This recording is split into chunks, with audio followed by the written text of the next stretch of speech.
Hi, I'm Latricia Buckner, and if you subscribe to my newsletter, then you know that I promised you some more meat, some more insight behind the articles that I write, and just as promised, here we are. I want to give you a little insight behind the danger of dating someone with no identity, which was this week's newsletter. Now, in the newsletter, basically, I just asked everybody to become much more intentional and much more purposeful towards assessing where a person is going. First and foremost, knowing without a shadow of a doubt where you're going, but being able to have that hard conversation and assess where another person is going.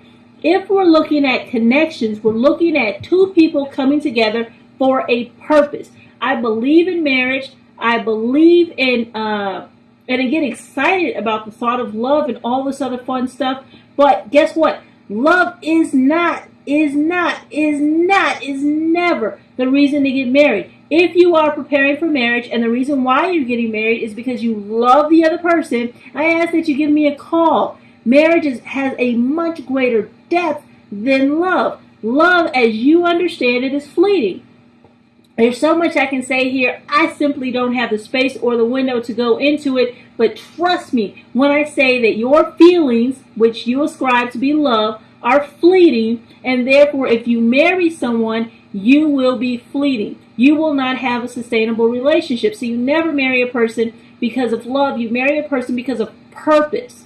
Purpose. Meaning, we are coming together for one common goal. Now, should you have a strong affinity towards that person? Yes. But I'll also give you this for free. Love gives life. So if you're talking about butterflies in my stomach, I want to marry this person because of some butterflies in my stomach, or because this person makes my heart beat fast. Those are palpitations and physiological effects that you can have with anybody. Do something 21 days and you're going to have the same physiological response that you're ascribing to be love. So no, A, that's not love. B, love gives life. That's simple. Love is an action, and the action is giving life. C, you don't marry somebody because of love. And D, you marry them because of purpose, which is how we get to identity being so critical in your pursuit of happiness, so to speak.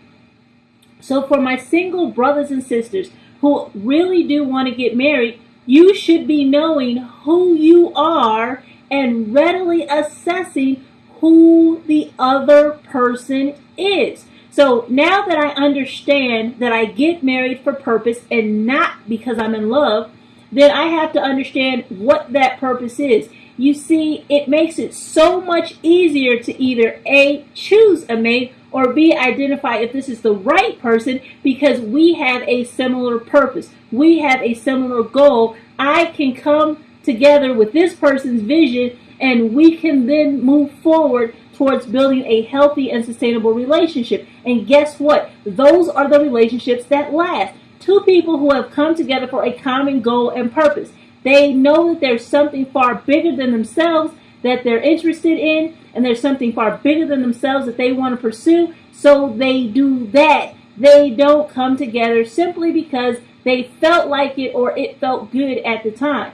Because guess what? There are going to be days where it doesn't feel so good. So we have to come together for purpose. Now, if I'm at a place that I'm ready to get married, I need to know what my purpose is. I need to know what my passion is. I need to know what moves me. Because I guarantee if I find that in another person, then we are much more likely to live happily ever after. I've never met anybody who wanted to get married to get divorced.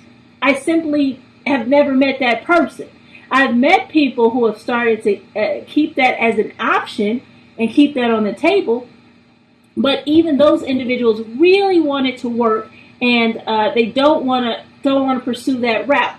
So what you first have to do is spend some time identifying who you are. Not who you were, not what people said about you, but who you are. What is it that you want out of life? Tyler Perry asked the question, why did I get married? I ask you the question, why do you want to get married? If it's for companionship, it's because, for the church folks, I'm saved, and Paul wrote, it's better to marry than to burn. I don't want to be burning no more. If that's why you're trying to get married, slow your roll. Identity. Know who you are, who you were created to be, and if you're not that person or the process of becoming that person, focus on becoming that person. You must be replete in yourself, which simply means you must be and have an understanding of yourself before you can connect with another person. If you don't have a sense of identity, you will always connect from your greatest void or your greatest place of emptiness.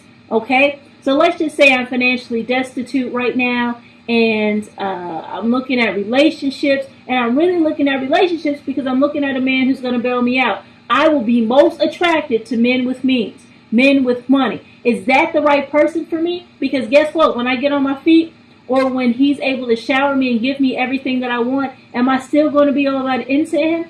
Who knows? He might have a horrible character but have money. I guarantee I'll be attracted to him because I'm choosing a mate from my greatest void. I'm choosing a mate from my greatest weakness, so to speak.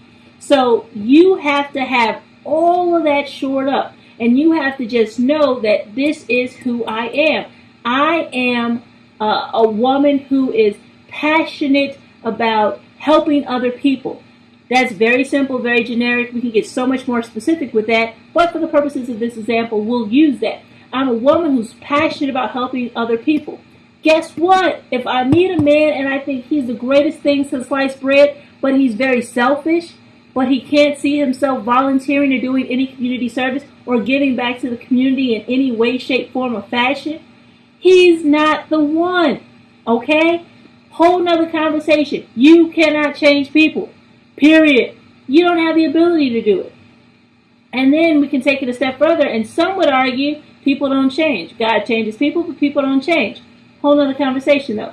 But anyway, you have to know specifically who you are and what you're passionate about, and I guarantee you'll begin connecting and attracting to people who share your interest and passion. And then I'm not talking about, I like the two-step, so I want to meet someone who likes the two-step. I'm not talking about that. I'm talking about a depth, your core, your value, what moves you, what drives you, what fuels you. When you're able to connect to that place, then you will be very selective, very discretionary about whom you choose to connect with. But I guarantee all of your connections will be meaningful, and amongst those connections, you will find someone with whom you can live happily ever after. I hope this helped. I hope it gave a little insight to the newsletter. If you have any questions, feel free to email me, coach@latriciabuckner.com.